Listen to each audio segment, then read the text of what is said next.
To create a payment agreement in DCDial, click Payment Agreement from the dashboard or the Quick Actions menu.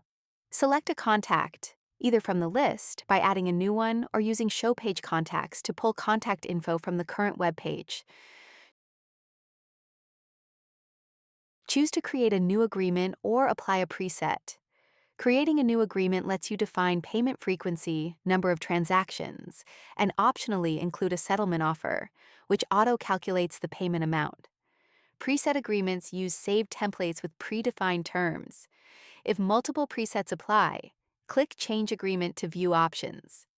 Please note, if you select a preset, you won't be able to make changes to the terms at the next step and must proceed as is.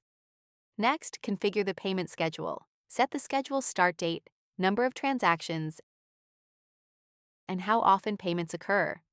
Now, choose how the installment amounts will be calculated. Fixed. All scheduled payments will have the same specified amount.